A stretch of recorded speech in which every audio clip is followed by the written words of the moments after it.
तीसरा चैप्टर में हम लोग सबसे पहले कल कुछ चीज पढ़े थे, ध्यान दीजिएगा, उसका नाम था प्रतिस्पर्धा। क्या पढ़े थे? प्रतिस्पर्धा।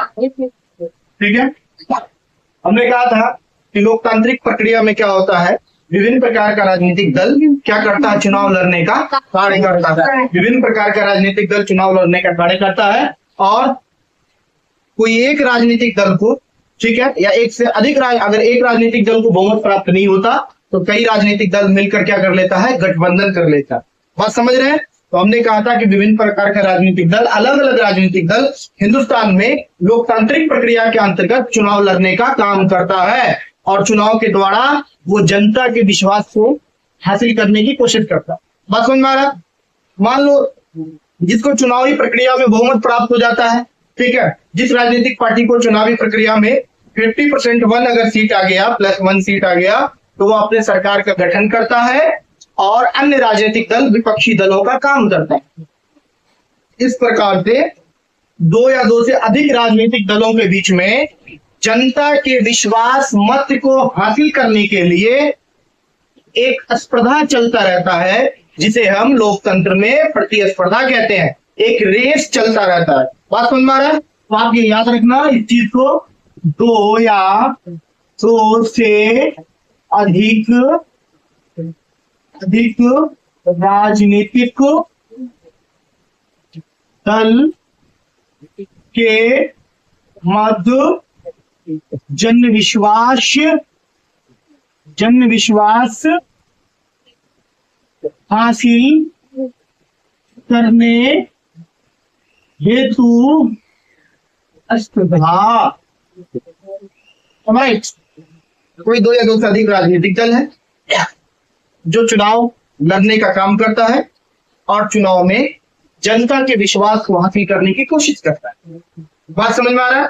अगर किसी एक राजनीतिक दल को जन विश्वास प्राप्त हो जाता अधिक, वो बहुमत में आ जाता, 50% +1 सीट अगर आ गया, तो वो सरकार का गठन करता है और अन्य राजनीतिक दल विपक्षी दलों का कार्य करता है। ये जो दो या दो से अधिक राजनीतिक दल के बीच में जो जनता का विश्वास हासिल करने के लिए जो स्पर्धा चल रहा, रेस चल रहा, इसे ही हम लोग कहते हैं प्रतिस्पर्धा। क्या बोलेंगे? क्लियर है सारी चीजें? एकदम कोई दिक्कत नहीं है ना? अभी आप लोग देखिएगा, अभी कुछ महीने के बाद, शायद 6 महीना, बिहार में जो है पंचायती राज चुनाव को टाल दिया गया है ना, आगे कर दिया गया, पोस्टपोन कर दिया गया। जो नवंबर में होना था वो डेट साइड अभी फिलहाल पोस्टपोन हो गया। तो 6 महीने बाद जब ये चुनाव होगा, इस चुनाव में देखिएगा कि जैसे मुखिया की सीट पर अगर कोई राजनीतिक पार्टी से खड़ा हो रहा, तो आप देखिएगा कि एक पंचायत में मुखिया के चयन हेतु कई सारे राजनीतिक पार्टी का व्यक्ति क्या कर रहा है, चुनाव लड़ने का काम कर रहा है। और किसी एक राजनीतिक पार्टी के व्यक्तियों को अगर विश्वास मत प्राप्त हो जाता है जनता का, या बहुमत अधिक वोट प्राप्त हो जाता है, तो वो मुखिया बन जाता है। बात समझ में आ रहा? तो यही चीज है यहाँ विदेश के चुनाव में भी होता है ना। ये सब आपको लोग याद रखेंगे। किसी तरह का चुनाव होता है भारत में, 2 तरह का, एक लोकसभा चुनाव होगा, दूसरा विधानसभा। आपको याद रखना है कि क्या निर्वाचन आयोग, एक कौन केंद्र स्तर का निर्वाचन आयोग है और एक कौन सा है, राज्य निर्वाचन आयोग है। केंद्रीय निर्वाचन आयोग क्या करता है, लोकसभा का चुनाव करवाने का काम करता है और विधानसभा का चुनाव कराने का काम करता है, ये हम आप लोगों को बता दिए। और राज्य निर्वाचन आयोग जो है वो निकाय चुनाव कराता है, जैसे नगर निगम वाला चुनाव कराएगा या पंचायती राज व्यवस्था वाला मुखिया सरपंच सबको चुनने का काम करेगा। तो ये आपको याद रखना है, छोटी छोटी चीज है। देखो हमने आपको कहा था कि देखो 2 तरह का है ना, जैसे हमने कहा चुनाव आयोग, चुनाव आयोग को 2 तरह से समझना है। एक ये वो स्तर होता है, एक होता है केंद्र स्तर, है ना, और एक होता है राज्य स्तर। देखो कंफ्यूज मत होना, केंद्र स्तर से जो चुनाव आयोग होता है, निर्वाचन आयोग होता है, वो लोकसभा का चुनाव करवाएगा,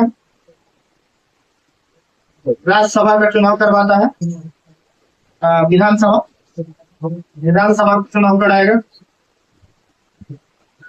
राष्ट्रपति का चुनाव, राज्य स्तर का जो होता है वो निकाय चुनाव करवाएगा, है ना, पंचायत स्तर का चुनाव करवाएगा, ये आपको याद रखना है। फिर एक चीज और याद रखो जो बहुत इंपॉर्टेंट है, अपने भारत देश में दो तरह की सरकारें हैं।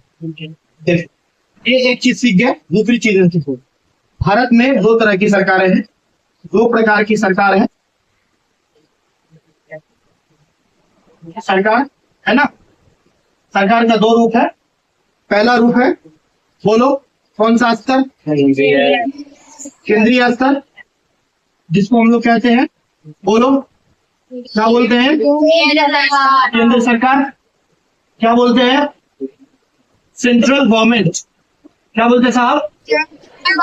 Central government. ये याद रहेगा। दूसरा देखो, सरकार का रूप कौन सा है? राज्य सरकार है ना, इसको प्रांतीय सरकार कहते हैं, लोकल गवर्नमेंट बोलते हैं, स्टेट गवर्नमेंट बोलते हैं। ये सारा इसमें आ जाता है। चीजें सारी समझ में आ रही है। अब एक चीज और सीखिए जो इंपॉर्टेंट है। भारत में जो सरकार है उसका तीन अंग है। ये आपसे पूछेगा, कभी कभी कंफ्यूज मत होना। देखो, तीन अंग है भारत में सरकार का। पहला है विधायिका। क्या बोलोगे? विधायिका। दूसरा है कार्यपालिका। क्या बोलोगे?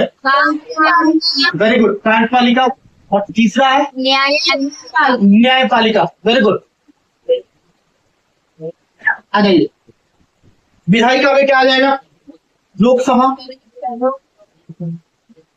राज्यसभा, विधानसभा, विधान परिषद। कितना कितना सीट? 543, 250, 243, 75 बिहार में।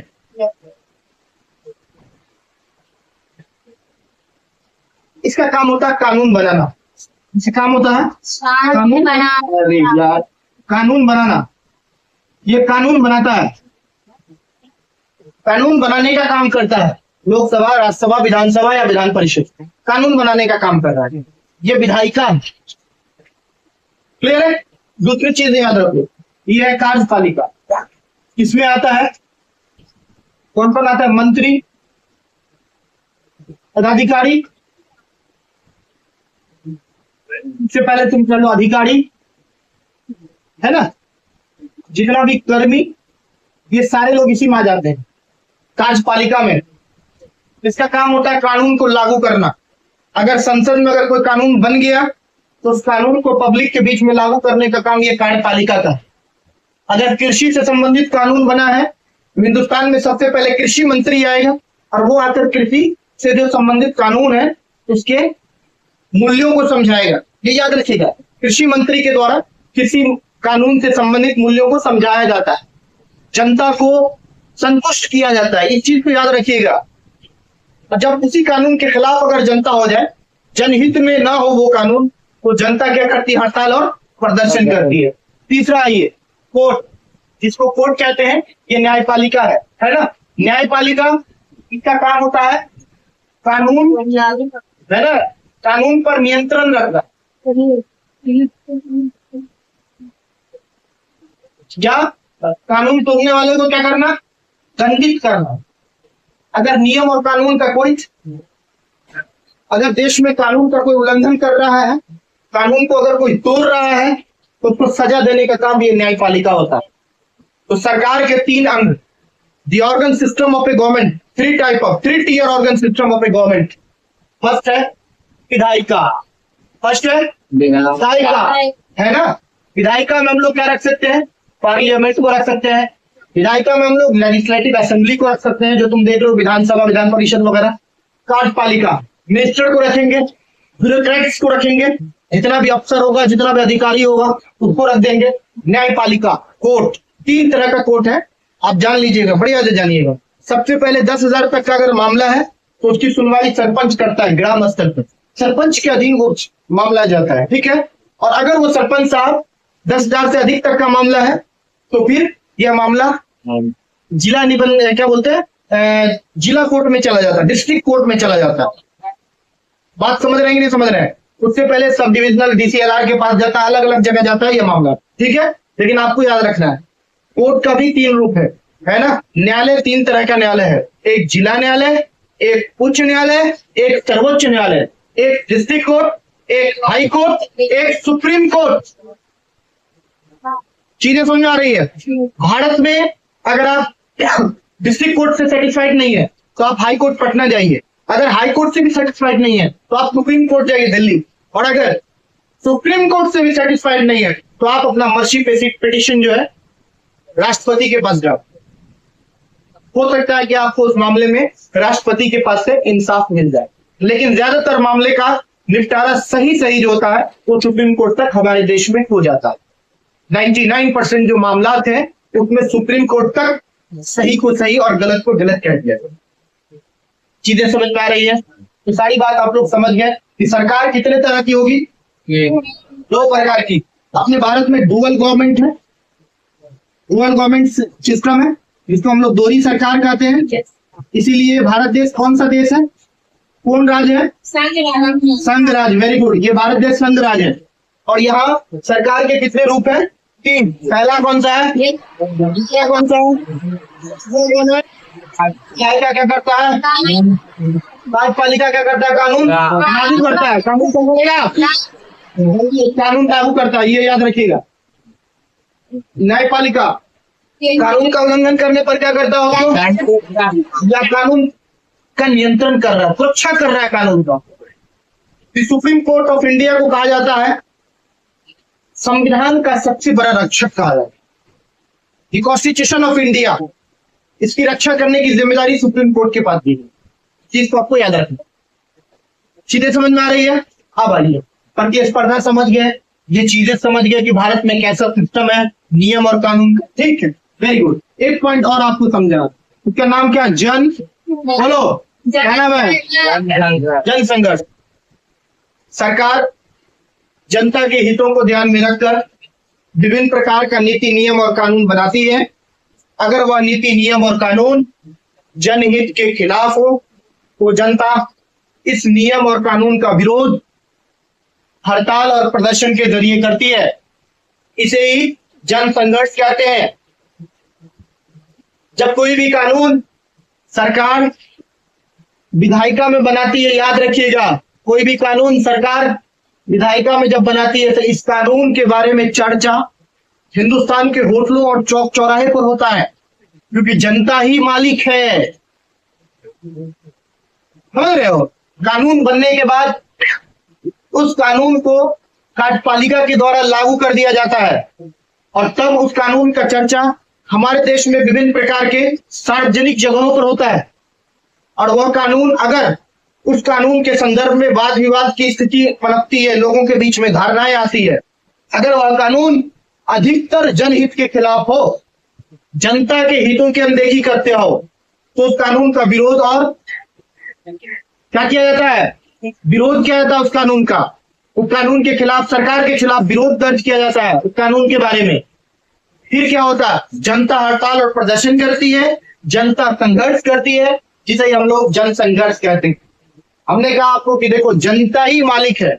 हमने कहा कि लोकतंत्र एक ऐसी शासन प्रणाली है जिसमें जनता एक ऐसी धुरी होती है जिसके चारों तरफ विभिन्न प्रकार की गवर्नमेंट, विभिन्न प्रकार की सरकारें चक्कर काटती है। जनता ही मालिक है, जनता ही सर्वोपरि है। The peoples of India is a boss. ये आपको याद रखना पड़ेगा। लोकतंत्र है, डेमोक्रेसी है, और इसमें ये सिस्टम है। तो जन संघर्ष, देखो जन संघर्ष से लोकतंत्र मजबूत होता है। जन संघर्ष लोकतंत्र के लिए लाभदायक है। जन संघर्ष सरकार को निरंकुश होने से रोकता है। जन संघर्ष सरकार को प्रतिक्रियावादी होने से रोकता है। जन संघर्ष जनता के हितों में विभिन्न प्रकार का नियम और कानून बनाने के लिए सरकार को बाधित करता है, विधायिकाओं को बाधित करता है। जन संघर्ष से दबाव समूह का गठन होता है। दबाव समूह विभिन्न प्रकार की गवर्नमेंट पर दबाव बनाने का कार्य करती है, जिससे विभिन्न प्रकार का जो कानून है, नियम है और नीति है, वो जनता के लिए ही बनाया जाता है। चीजें याद रखना है आपको, ये सारी चीजें।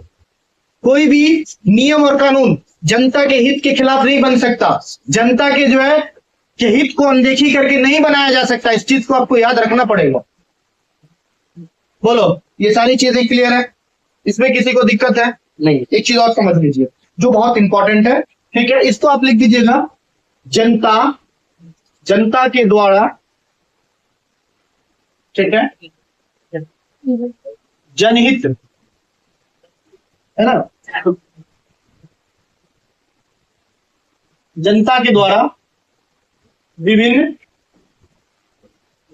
प्रकार के नियमों और कानून का विरोध किया जाता है जब वह जनहित में ना हो, और इसके लिए किया जाने वाला संघर्ष ही जनसंघर्ष कहलाता है। फॉलो, क्या दिक्कत है? बोले, सारी चीजें आपको समझ में आ रही? एकदम सिंपल सा बात है। देश में सरकार का 3 अंग है। एक है विधायिका, जब विधायिका के द्वारा कानून बनाया जाता है, नीति और नियम को बनाया जाता है, और अगर वह नीति और नियम और कानून जनता के हितों के खिलाफ हो तो उसके खिलाफ जनता अपना विरोध दर्ज करती है, ठीक, हड़ताल प्रदर्शन करती है। इसे ही जन संघर्ष कहते हैं। एक लाइन में याद रखना। दूसरी चीज है, विभिन्न प्रकार का राजनीतिक दल जन विश्वास को हासिल करने के लिए, जनता के हितों की पूर्ति के लिए चुनाव लड़ने का कार्य करता है, और इन राजनीतिक दलों के बीच में जनमत प्राप्त करने के लिए एक स्पर्धा चलती रहती है, एक रेस चलता रहता है, जिसे प्रतिस्पर्धा कहते हैं। क्लियर है? हिंदुस्तान में 2 तरह की सरकार होती है, एक केंद्रीय सरकार, एक राज्य या प्रांतीय सरकार। भारत में चुनाव आयोग केंद्र स्तर और राज्य स्तर का होता है। केंद्रीय स्तर का चुनाव आयोग लोकसभा, विधानसभा और राष्ट्रपति का चुनाव करवाने का कार्य करता है, जबकि राज्य स्तर का चुनाव आयोग निकाय चुनाव जैसे नगर निगम, नगर परिषद, नगर पंचायत का चुनाव करवाने का कार्य करता है, और पंचायती स्तर मुखिया, सरपंच, पंचायत समिति, ग्राम पंचायत, जिला परिषद का चुनाव करवाने का कार्य किया जाता है राज्य चुनाव आयोग के द्वारा। ये आपको याद। आइए, सरकार के 3 अंग है ना, जैसे आपके बॉडी में अंग है, अंग तंत्र है, ऑर्गन है, ऑर्गन सिस्टम है। बायोलॉजी के हिसाब से अगर तुम पढ़ोगे तो तुम्हारे बॉडी में सबसे छोटे से छोटे इकाई, that's the smallest unit of your body, cell, after that tissue, cell के बाद बना टिश्यू, मतलब उत्तक के बाद आफ्टर दैट ऑर्गन के बाद ऑर्गन सिस्टम, और ऑर्गन सिस्टम के बाद human body. These 5 cycles to create the human body, create the everything, thing. That means animal body, that means anything. तो ये चीज आपको याद रखना है। तो हमारे कहने का मतलब, जो विधायिका होती है वो क्या करता है? कानून बनाने का कार्य करता है, और कार्यपालिका क्या करता है? कानून को लागू करता है, और न्यायपालिका क्या करता है? कानून को नियंत्रण करने का, कानून पर नियंत्रण रखने का कार्य करता है, कानून का उल्लंघन करने वाले लोगों को दंडित करने का कार्य करता है। चीज को आपको याद रखना है। क्लियर है? अब अगली चीज है जनसंघर्ष। हम आपको बताइए दिए, ये सारी चीजें बताइए दिए। कल का जो लेक्चर था मेरा, बिहार में छात्र आंदोलन, हमने कहा था कि बिहार के छात्र आंदोलन को हम लोग 3 तरह से जानते हैं। एक, संपूर्ण क्रांति, दूसरा जयप्रकाश जेपी आंदोलन, तीसरा बिहार का छात्र आंदोलन। हमने कहा कि बिहार में 1970 के दशक में सरकार ने, कांग्रेस की सरकार ने नारा दिया, गरीबी हटाओ। गरीबी हटने के बजाय बढ़ी गई, देश में भूखमरी, बेरोजगारी और अकाली छा गई। अंतरराष्ट्रीय बाजारों में तेल की कीमतों में वृद्धि होने लगी। किसान मॉनसून की असफलता के कारण किसानों की फसलें नष्ट हो गई, बर्बाद हो गई।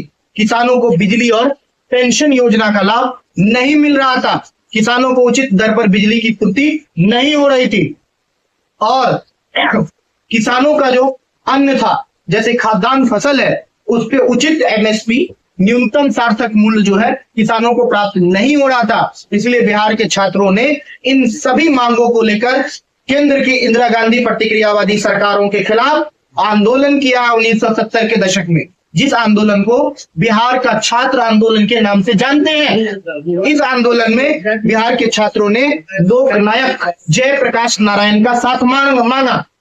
जेपी साहब ने, जयप्रकाश नारायण साहब जो बहुत बड़े लीडर थे बिहार के, उन्होंने कहा था कि यह आंदोलन में कभी हम समर्थन करेंगे इस आंदोलन का जब यह आंदोलन पूरी तरह अहिंसक रहेगा, किसी भी तरह की हिंसक गतिविधियां इस आंदोलन में नहीं होगी, और यह आंदोलन केवल बिहार तक सीमित नहीं होगा, पूरे देश तक इसका स्वरूप जो है बदल जाएगा, विस्तार हो जाएगा इस आंदोलन का। समझ रहे? परिणाम स्वरूप जेपी जयप्रकाश नारायण ने अपने समर्थकों के साथ संसद तक मार्च का आह्वान किया और रामलीला दिल्ली के मैदान में एक बड़ी रैलियों को आयोजित किया, जिससे केंद्र सरकार बौखला गई और केंद्र सरकार ने जेपी साहब को, जयप्रकाश नारायण को उस दौर में 1970 के दशक में गिरफ्तार करके जेल भेज दिया। 12 जून 1975 को इलाहाबाद हाईकोर्ट का एक फैसला आया, जिसमें इंदिरा गांधी सरकार को, तत्कालीन प्रधानमंत्री को अवैध और इलीगल गवर्नमेंट घोषित कर दिया गया। इसका परिणाम था कि देश के अन्य वर्ग के लोग, चाहे वो वकील हो, चाहे वो किसान हो, चाहे वो किसी भी वर्ग के लोग हो, सब लोग एकजुट हो गए और इस आंदोलन को समर्थन मिलने, इस आंदोलन में इन लोगों का समर्थन मिलने लगा। परिणाम यह हुआ कि यह आंदोलन एक विकराल रूप हिंदुस्तान में धारण करने लगा, बड़ा रूप, विरत रूप धारण करने लगा। तत्कालीन प्रधानमंत्री इंदिरा गांधी को छात्रों की मांगों के आगे झुकना पड़ा और 1977 में भारत में जनता पार्टी यानी छात्र के समर्थन वाली गवर्नमेंट बनी 1977 में। भले ही इंदिरा गांधी 1981 में फिर अपनी गवर्नमेंट में वापस आ गई, चुनाव लड़ने के बाद बहुमत प्राप्त कर ली, जन विश्वास हासिल कर ली, लेकिन मैं बता रहा हूं 1977 में इंदिरा गांधी की गद्दी को बिहार के छात्रों ने हिला दिया। ऐसा आंदोलन किया बिहार के छात्रों ने। इसी आंदोलन को छात्र आंदोलन कहते हैं, जिस आंदोलन को किए हुए आज 56 साल हो गए और 56 साल के बाद उस आंदोलन को आप लोग कर रहे हैं। सोचो, ये था बिहार का छात्र। बात समझ में आ रहा है? तो आज के लिए मेरा क्लास इतना ही रहेगा। नेक्स्ट क्लास में हम लोग डी कंटिन्यू करेंगे। छात्र आंदोलन को हम समझा दिए हैं मौखिकली, वर्बली तौर पर हम आपको बता दिए छात्र आंदोलन क्या है। इस चैप्टर में बहुत इंपॉर्टेंट चीज है जो आपको पढ़ना है। अगली क्लास में चिपको आंदोलन, दैट्स वेरी इंपॉर्टेंट। नर्मदा बचाओ आंदोलन, वेरी इंपॉर्टेंट। दलित पेंशन, वेरी इंपॉर्टेंट। सूचना का अधिकार आंदोलन, वेरी इंपॉर्टेंट। इस चैप्टर में आपको आंदोलन ही पढ़ना है। राजनीतिक दल और उसका कार्य। जी, एक राजनीतिक पार्टी और एक राजनीतिक दल क्या होता है, किसको राजनीतिक दल कहते हैं हिंदुस्तान में, और राजनीतिक दल का काम क्या होता है, ये पढ़ना है। कौन सा काम, उसका कार्य क्या है, और फिर पढ़ना है आपको राष्ट्रीय राजनीतिक दल और राज्य स्तरीय राजनीतिक दल, क्षेत्रीय राजनीतिक दल।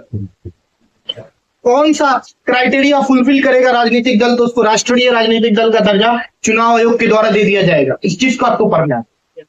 तो this chapter is very very important. हमने कहा था, हमेशा कहा है कि the backbone of civics, third chapter is the backbone of civics. अगर कोई बच्चा इस क्लास में बैठा हुआ पूरे सिविक्स में ये तीसरा चैप्टर को संभाल ले, हम उसके सिविक्स में नंबर की गारंटी ले रहे हैं। अगर वो सिर्फ तीसरा चैप्टर संभाल ले, तीसरा, चलो पूरी सिविक्स की बात मैं खत्म कर देता हूं। हमने कहा तुम सिर्फ चैप्टर नंबर 3 लोकतंत्र में प्रतिस्पर्धा और संघर्ष संभाल लो। याद रखो, तुमने सिविक्स संभाल ली। इसीलिए ये चैप्टर बहुत इंपॉर्टेंट है। इस चैप्टर को एंड करने में हमें हो सकता है 2-3 क्लास और लेनी पड़े, 4 क्लास और लेनी पड़े, लेकिन जब ये क्लास हो जाएगा, जब ये आपका चैप्टर खत्म हो जाएगा, तो आप मान लो कि आपका सिविक्स खत्म हो। इसलिए हम इसमें कोई हड़बड़ी नहीं करने जा रहे हैं, एक एक चीजों को एकदम रुक कर आराम से पढ़ रहे हैं। अगर खत्म करना हो तो तुरंत हम लोग एंड कर देंगे, लेकिन ये प्रतिस्पर्धा, ये संघर्ष, ये सत्ता में साझेदारी, ये सत्ता, ये सिविक्स के कुछ कुछ जो टेक्निकल टर्म्स तो उसको समझाने की कोशिश कर रहे थे कि चीजों को समझो। ये प्रैक्टिकल लाइफ में ये सारी चीजें तुम देख रहे हो। आज हम ये चीज पता है तो ये चीज को तुम अपने अधीन देख रहे हो, जैसे विधायक विधायिका का पार्ट है, सांसद विधायिका में आ जाते हैं, कार्यपालिका देखते हो, मंत्री अधिकारी जितने भी प्रशासनिक अधिकारी सारे लोग कार्यपालिका में आ गए, न्यायपालिका देखते हो, कोर्ट, चाहे बेगूसराय का कोर्ट हो, जिला कोर्ट या बकरी का सब डिविजनल कोर्ट है, अनुमंडल पदाधिकारी के पास जो है ना, सब डिविजनल कोर्ट, चाहे डीसीएलआर कोर्ट देख लो, ये सारा सिस्टम है। इसको आपको पढ़ना है और सीखना है कि हमारा भारत देश कैसा है, हमारे इस देश का कॉन्स्टिट्यूशन कैसा है और हमारे देश में शासन प्रणाली कैसी है, लोकतंत्र है, जनता ही सर्वोपरि है, जनता जिसको चाहे उसको ताज सौंप देगी। याद रखिएगा इस चीज को, जो जनता की सेवा करेगा वही इस देश में सेवक बनेगा, और कोई सेवक नहीं बन सकता। बात समझ में आ रहा है कि नहीं समझ में आ रहा है? सफल और सकुशल नेता वो है जो जनता की हितों का ध्यान रखता है और जनता की सेवा करता है। समझ रहे चीजें? तो आज का क्लास हम लोग एंड करते हैं, ठीक है, धन्यवाद।